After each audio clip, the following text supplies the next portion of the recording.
I'm now going to read the second section of this paper. And the paper's title is Domestic, Regional, and International Protection of Nigerian Women Against Discrimination, Constraints, and Possibilities. I read the first part, which is the introduction. So this second part is roughly 8 single-spaced pages. And it talks about structures of inequality, their creation and impact on the role of women in contemporary Nigerian society. It has been argued that pre-colonial Nigeria had a gendered division of labor. However, the nature and implication of such a division of labor is often misinterpreted. While male dominance was built into the social system of some Nigerian ethnic groups, women played a significant and vital role in all aspects of the lives of their community. For some scholars, this is due to the complementarity of male and female roles and functions. Complementarity gave women a great deal of autonomy in their own affairs. Although some women became leaders in politics, religion, and the economy, discrimination was on the basis of both class and gender, I dare say. Women who, by virtue of their acquired or ascribed status, became decision makers were by no means treated in the same way as other women in terms of their rights. Elements of structural inequality could be observed in unequal access to the means of production and control thereof, as well as inequality in the ability to control reproduction. Scholars such as Olúfúnké, Pittin, and Ver-Iki, as well as activist groups such as Women's International Network, or WIN, and women's organizations in the civil liberties organizations when I wrote this paper. Of course, there are more now. They contend that ideological reinforcement for structural inequality is provided by customs, practices, and norms. Drawing on the country reports on human rights practices for 1991 that was submitted to the United States Congress House Committee on Foreign Affairs and Senate Committee on Foreign Relations, WIN, or Women in Nigeria, acknowledges this long-standing nature and ubiquity of women's economic power in Nigerian society, concluding, I quote, "Women have always had some economic power and have exerted influence in Nigerian society through women's councils, family connections, and to a much lesser extent, mainstream social, economic, or political organizations." The report recognizes that in Nigeria, there are regional, religious, and ethnic variations in the pattern of discrimination against women. But it indicates that men are legally able to prevent their wives from working, from obtaining passports, and rural men routinely beat their wives without any legal intervention. I dare say urban men also do this, and there's not sufficient legal intervention. Access to land and rights to inheritance of spousal property are also denied women, as is access to jobs for single women. Mind you, I wrote this paper. The paper was published in 2002, so it needs to be updated with requisite information on all these matters. Given the record of government non-performance, they said at the time, it is questionable whether Nigerian women's rights organizations would believe in the veracity of its promise to investigate. The protection and expansion of women's rights then is clearly another instance where the exercise of power by affluent countries is taken for granted, and the readiness of poor countries to submit themselves to scrutiny while never examining the affluent country's behavior is also taken as a marker of responsible international behavior. The report also presents its assessment in language that is unreflecting and relatively ignorant. Again, a quote is instructive. It indicates a biased portrayal of the common practice of exchange of money upon marriage, bride wealth, provided by a husband's family in some ethnic groups, including the Yoruba, or dowry, which is provided by the woman's family in other ethnic groups, including the Hausa Fulani. According to Women in Nigeria, and I'm quoting, government publicly opposes female circumcision, which reportedly affects close to 50% of the female population. The most dangerous form, infibulation, is still practiced in some areas. However, because of the deep cultural roots of this practice, the government has relied primarily on education through women's and public health organizations to help induce change in attitudes, rather than trying to criminalize the practice. Public education has had some effects, but change has been slow. The government also opposes the selling of young girls for marriage by poor rural families, again, primarily through educational means. There are no estimates of the extent to which this practice is carried out, unquote. Pittin and Vericke contend that colonialism also contributed to the diminution of women's rights. Vericke argues that the women in Yola were extensively involved in agricultural production before the Fulani Jihad of the 18th century. Loath to be identified as slaves in an economy that subsequently depended on slave labor for agricultural production, women were influenced by Islamic injunctions, and they embraced purdah. Pittin attributes discrimination against women in education to the influence of colonialism.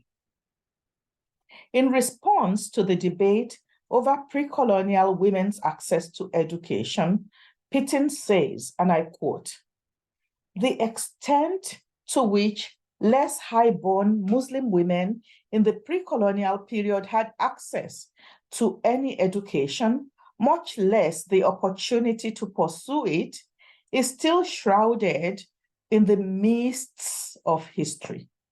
It is likely that most women were given only the most limited of Muslim education, if at all. Indeed, the issue of access to education or of opportunity for continued education probably rarely arose. Given the responsibilities accorded women and girls in the domestic sphere, particularly where slaves and servants were not available, or where the women were themselves slaves or servants. The early movement of women into marriage and childbearing and their involvement in farming, processing, and petty commodity production also. Thus, historically, gender and class were prime determinants in limiting women's educational opportunities, with ideology concurrently providing basis both to support such education and to limit it, unquote. It's hard to argue with Pitten's contention that gender and class were the prime limiting factors to women's opportunities for education. But if the problem is that Muslim women's education is, quote, shrouded by the mists of history, unquote, then scholars must look for evidence of what happened in the past without equating a lack of information with a lack of opportunity. Now, the Civil Liberties Organization of Nigeria stated the following, and I quote, "The discriminatory burdens placed on women include those of chastity, of making marriage work at all costs, of fertility and fertility control, and the burden of being, quote, clean and desirable, unquote, as symbolized by female circumcision. Others include the burden to prove rape, both in the community and in a court of law, to raise good children, and to mourn their husband to the taste and dictate of his relatives. Compared to men, Nigerian society treats women as little better than beasts of burden," unquote. So in comparison, Olufemi's earlier contention is even more problematic. In traditional Nigerian societies, the woman's role was taken for granted. She was expected to nurture the children and take care of the home. Such traditional views had consequences which did not augur well for social and economic development. Women were given fewer educational opportunities than men. They were also denied jobs in such male-dominated occupations as engineering, architecture, and town planning. This illustrates a bias that automatically assumes that traditional, for this read pre-colonial, societies were bastions of reactionary and unprogressive practices that marginalized women. Temi Sare refines this argument about pre-colonial sources of discrimination against women, contending that some practices may have been relevant at the time they emerged, but have become questionable given changes in society over time. Temi Sare documents Yoruba women's attempts at guaranteeing abortion rights, but claims that these women are manipulated, thus undermining their autonomy. Aderiola also gives documentary evidence of how historical changes in land tenure have affected food production and women farmers' productivity and social status. Ogede, focusing on orature, uses the case of Igede women's songs to demonstrate that the assumed ubiquity of male dominance and women's ad nauseum submissiveness can be challenged if we look beyond the written word. Even in contemporary society, there are living examples of alternative responses to male dominance. Other scholars, including Yoloye, Ogunlade, and Erinosho, while specifically considering the low participation of women in science and technology, argue that the socio-economic backgrounds of women can constrain or enable women's access to rights and entitlements in society. These studies show a correlation between socio-economic class and a career in science and technology. This argument is related to those that emphasize socio-economic background, yet it is distinct from them in that an individual's socioeconomic background contributes to an individual's socialization and thus his or her self-conception. Based on the reports provided by Women International News, one could well believe that discrimination continues because the government allows the perpetuation of customary and religious practices. However, one must be wary of these arguments. They assume that the customs, practices, and norms in question arise from pre-colonial practices. This is erroneous. Examining the historical origin of contemporary practices reveals a more nuanced picture, as does analysis of orature, arts, and aesthetics. Temisare documents the contemporary experience of Yoruba women, while Aderiniola attempts to do this for the Ondo Yoruba. Works such as this make it clear that there are distinctions among Nigerian societies as to the customary treatment of men and women. In some cases, women were disadvantaged more by the imposition of colonial rule and its code of law. Most studies that take subsections of large ethnic groups and trace the history of contemporary conditions are necessary. Ogede raises a significant point. Women who are not Western educated have multiple tools and strategies at their disposal that may be lost to their Western educated counterparts, particularly due to the dearth of written literature by women on traditions of autonomy and protest against the abuse of social, economic, and political power. Ehindero, Yoloye, Ogunlade, and Erinosho's analysis of the low participation of women in science and technology indicates that money and class matter, as does an individual's socialization process.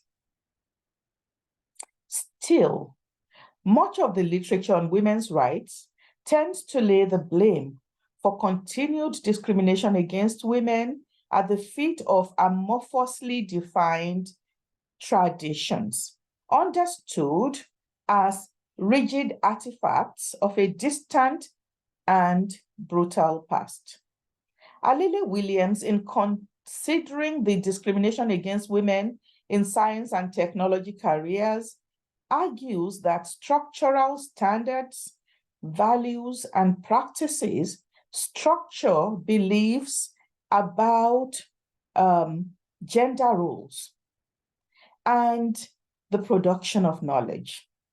This argument would only be tenable if colonialism is accepted as a determinant factor in structuring surviving traditions. Yet, colonialism is widely considered to have introduced modernity, and African cultural practices are considered the bastion of tradition. There is association of modernity with fluidity and progress, while tradition is basis for conservative reactionary instincts. Temisare, Aderiniola, and Ogede show that such definitions are limited and problematic. Chief Bisi Ogunleye, founder and national coordinator at the time of the Country Women Association of Nigeria, COWAN, and the vice president of the Forum of African Voluntary Development Organization. West Africa also considers entrenched discrimination against women farmers, but frames this as a problem that is general among the poor. Ogunleye blames African governments, multilateral agencies, and institutions for bringing about this problem, while calling for the restoration of the rights of women. Ogunleye frames women's entitlements and rights in terms of restoring equitable access to resources. She contends that the rights once existed, but were eliminated over time. State responsibility and culpability in the denial of women's rights is clear. The contemporary African state did not spring de novo from its environment. It has its roots in the imposition of draconian forms of colonial rule on African peoples. The tragedy of the contemporary state is that it still fails to rise above the colonial detritus of wanton disregard for people's rights. Ogunleye contends that individuals and groups representing the state and international institutions make claims for these rights. Thus, her critique is directed at securing rights and making claims against powerful institutions on behalf of relatively powerless actors. She does not exclude men, but claims higher priority for women. Ogunleye's analysis could be improved if she considered the origin of the international institutions and of African states, as well as the origin of the philosophy and perspectives that inform the international development regime. In Africa, the contemporary state has a colonial origin. The international system privileges powerful industrial and post-industrial states in policy making and policy articulation. The recipients of policy output are poor states that have been compelled to more fully integrate their economies into the international capitalist system. Another source of problems that mitigate against women's rights is that most of the administrative practices which prevent equal treatment of Nigerian men and women are products of colonial laws and government. A case in point is the legal assumption that only males are heads of families. Another is the assumption that a woman must prove that she was not responsible for bringing discriminatory practices upon herself. A third problem arises from the lack of resources to pursue legal remedies that may be available. While there are admirable and significant efforts being made by some lawyers and women's groups to provide free legal assistance, these efforts remain inadequate. In feminist literature, discrimination against women is taken to manifest itself in the forms of gender, class, and personal discrimination. In some perspectives, discrimination is attributed to structural factors. Some scholars contend that the most important structural sources of discrimination are social formations, such as the family, which conditions its members to conform to socially acceptable gender roles. Although the pre-colonial division of labor in Nigeria was based on gendered distinctions, social definitions of men and women's work varied by community and society. Maleness did not necessarily determine status within the family. Seniority mattered to a greater extent than at present. Thus, in the ideal Yoruba family, a senior daughter often outranked a junior brother when important decisions are made within the family. Today, there are many concrete examples of men that act patriarchally, in the sense that male privilege is entrenched in social, economic, and political relations. Such examples are a reflection of present circumstances. However, their existence must be interrogated rather than taken as representative of past conditions without any evidence. The process of asserting authority and creating norms is one that involves groups in society mobilizing to take advantage of shifts in ideology, such as new hegemonic forces overcome old centers of power. Men as a group were able to benefit from the Victorian sensibilities of the colonialists and their understanding of social relations.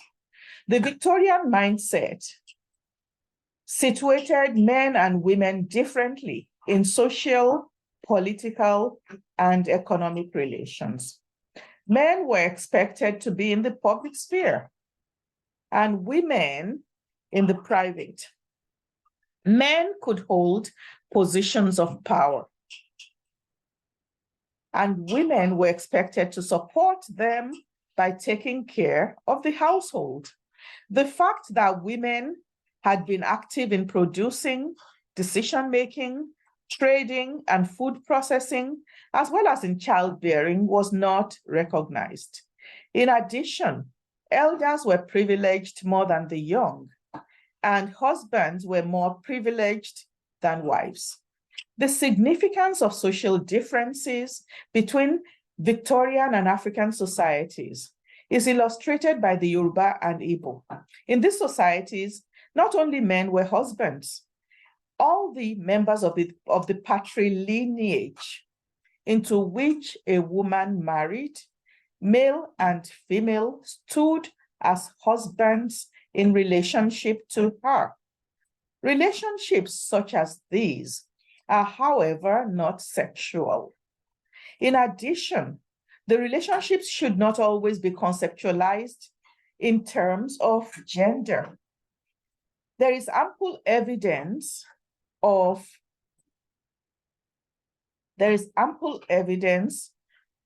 women's activism politically, socially, and economically, which challenges the Victorian assumptions of automatic male superiority in colonial times.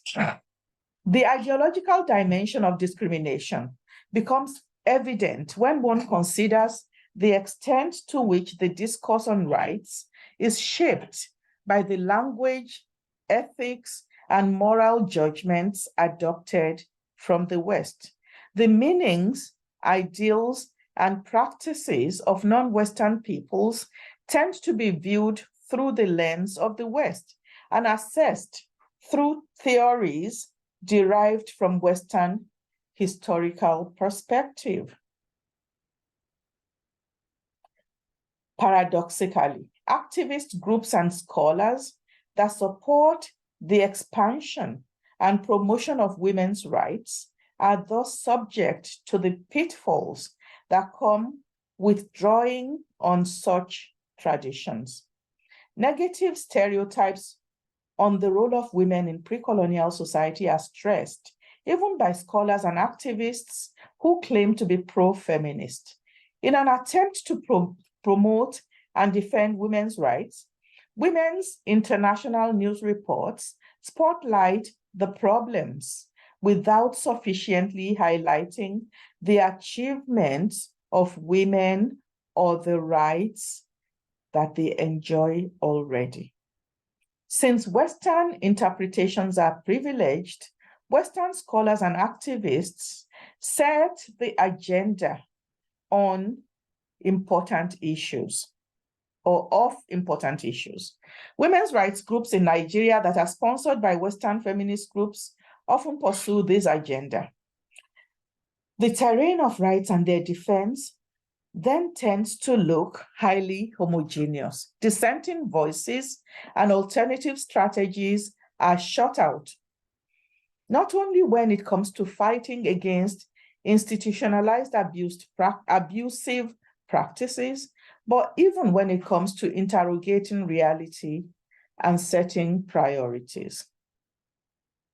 As there are not many studies available, the few that have the prominence and wide reach that Western grants buy shape the sensibilities of the world on the current struggles and situation of women. We do not get a nuanced view of women in Nigeria or Africa in comparison to the situation of women in the West, whose experience is analyzed with more historical accuracy. In short, the above cited examples are so general in their critiques that they create an inaccurate image.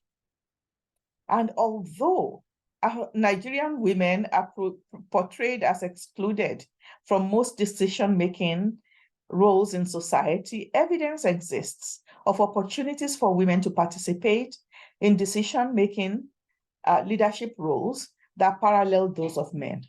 Other opportunities to participate existed through the representatives chosen by women's indigenous organizations.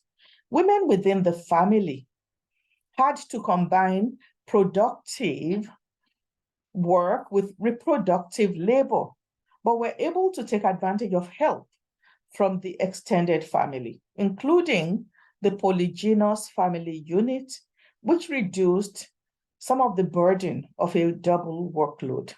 The polygynous system, which is often condemned as disadvantageous to women, was a social arrangement that ideally enabled women to make concrete contributions to society.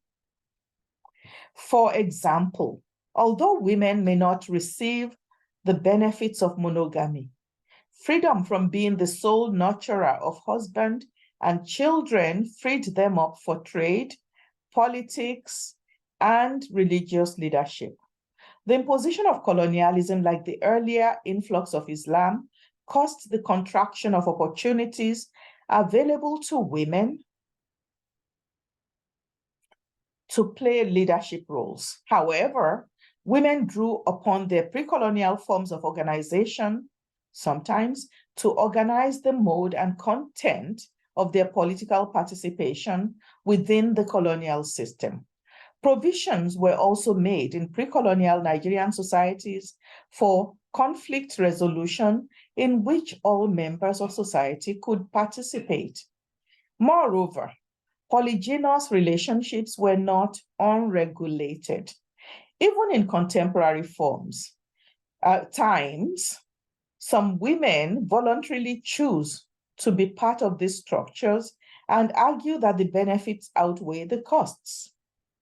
Stereotyped portrayals of women deny the significance of women's contributions to Nigerian development. This is illustrated in the report of the federal government of Nigeria to the Committee on the Elimination of All Forms of Discrimination at the time, which is over 20 years ago. This report by the Nigerian government states in the introduction that the traditional conception of the role of women in society is one of domestic drudges, wives, and mothers. This report only reinforces the erroneous perceptions of women's role in society.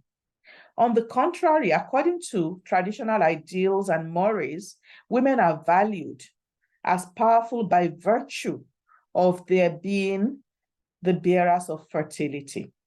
The Yoruba song, Iya ni wúrà, or Mother is Gold, underscores the importance of women in Yoruba society. And the song goes as such: Ìyá ni wúrà iyebíye, tí a kò lè fowó rà.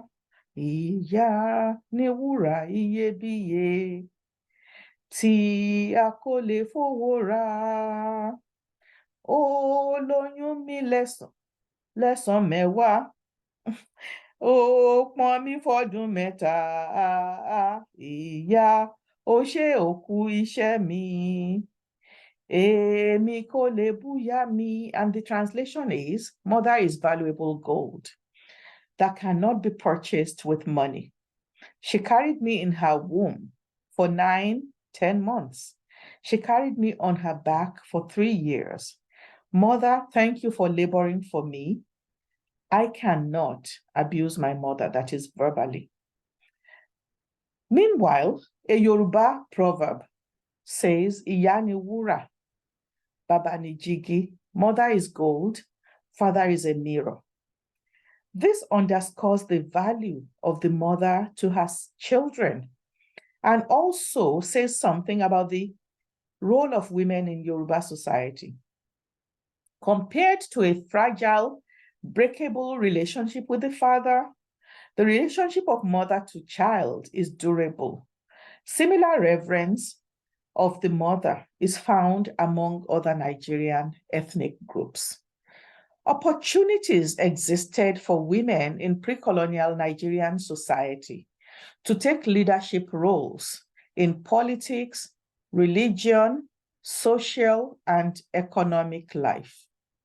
Bolanle Awe's Nigerian Women in Historical Perspective gives examples of women leaders of the past, including Nana Asmau of Zauzau, Idia of Benin, and Moremi of Ife.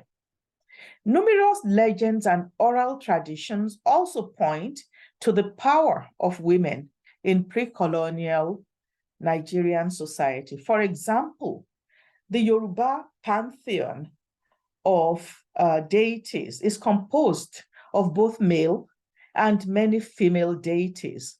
The female deities include Oya, Oshun, Yemoja.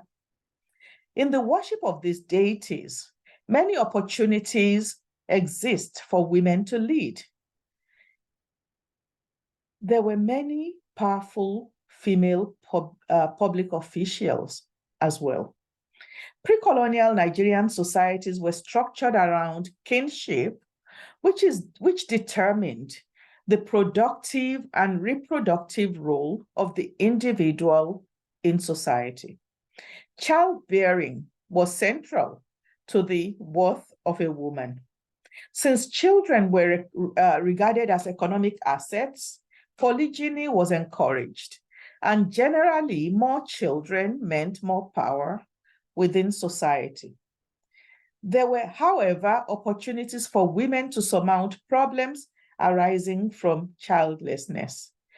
Amadume points to the phenomenon of gender flexibility among the Igbo of Nnobi as a tool for women both to increase their material base by acquiring wives and to gain stature in society by bearing children through these wives.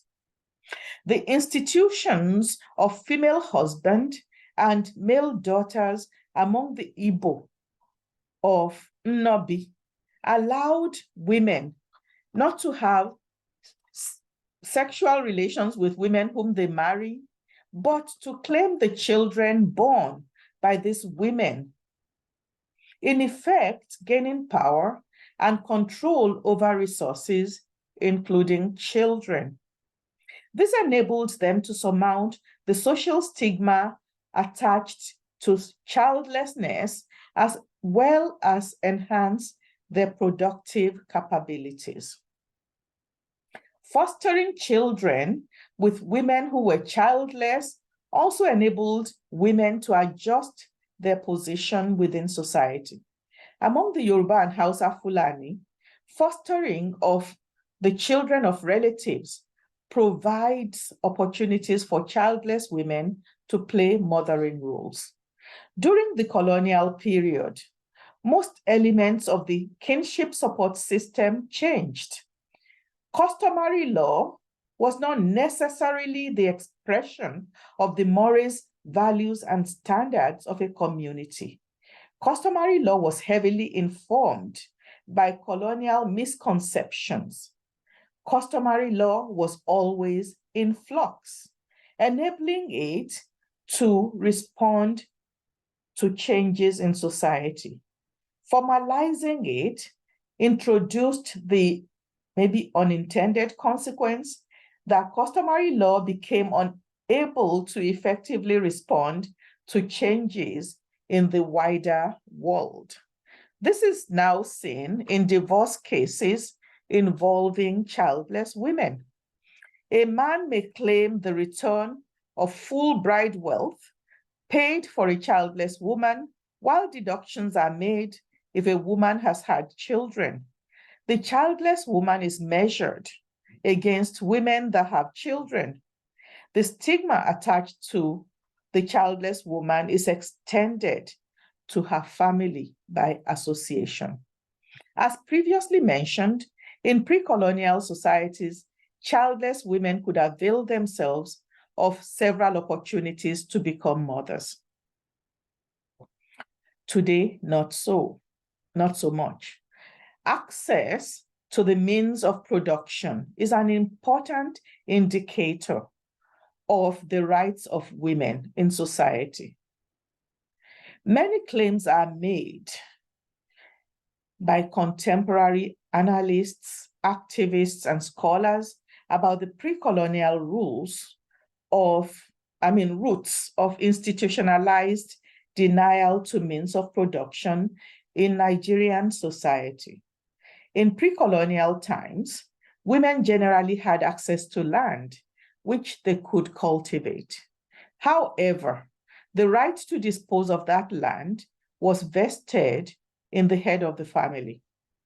According to Amadiome, this was true of the Igbo of Nnobi.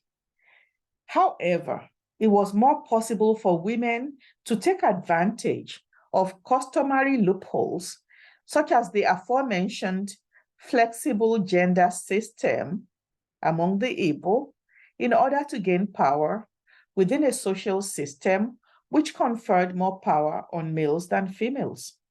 In some instances, women's access to land did not derive from their dependence on male kin.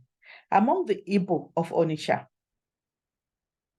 women did not have to depend on the institution conceptualized by Amadiome as male daughters and female husbands to hold and exercise power over land and other resources. Among the Yoruba, some women became wealthy and participated in government and disposed of property on an equal footing with men. Pre-colonial Nigerian societies were not entirely organized around structures within which women were automatically more disadvantaged in their access to both positions of authority and the means of production.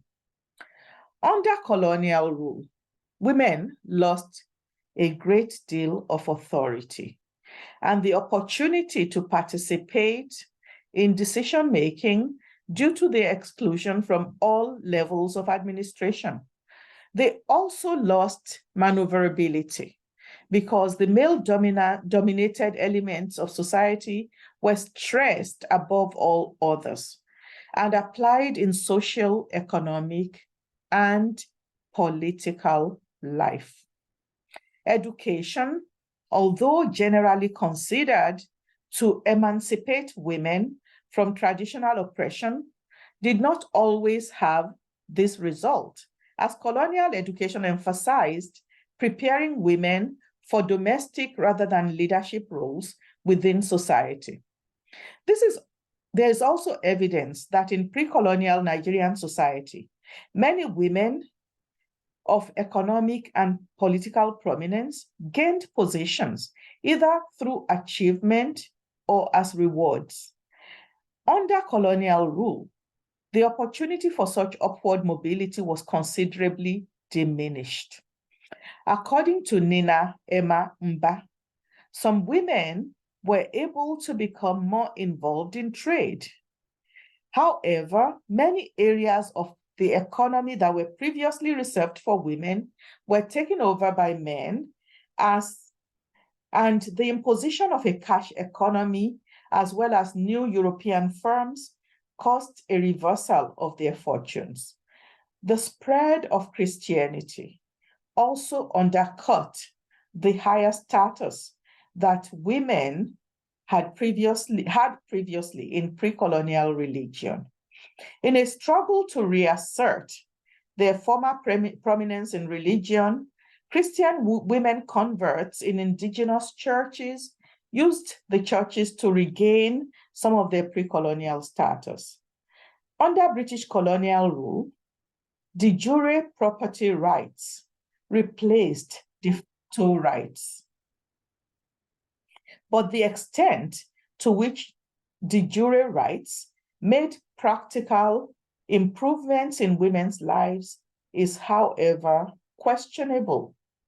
Since the realization of de jure rights required familiarity with the new codes of law and the new legal system, as well as considerable financial expenditure.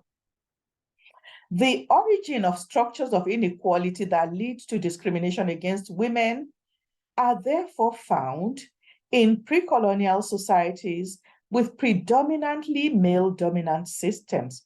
However, they were institutionalized as a new legal structure called native law and customs during colonial rule. Customs such as child marriage, betrothal, and widowhood rights have their origins in the pre-colonial era, as did genital operations. These customs arose within a given social context that may never be understood today because of the ideological shift that occurred with colonization and the passage of time. The imposition of colonialism involved the construction of a system where women had less opportunity to participate in administration. In addition, an economic system was instituted where men had more opportunities than women for meaningful participation. A legal system was introduced wherein women lost some of the benefits open to them in pre-colonial societies. And a religious system was imposed, which deprived women of their pre-colonial power and authority. More males than females had access to the educational system from colonial times. And the dominant form of Islam in the North was protected despite its discrimination against women, particularly women who were not of the upper classes. These elements of institutionalized male dominance were in no small measure due to Victorians' ideology, in which women were generally restricted from full participation in the public sphere. So this is the end of part 2 of the paper, and I look forward to sharing part 3 of it with you. Thank you.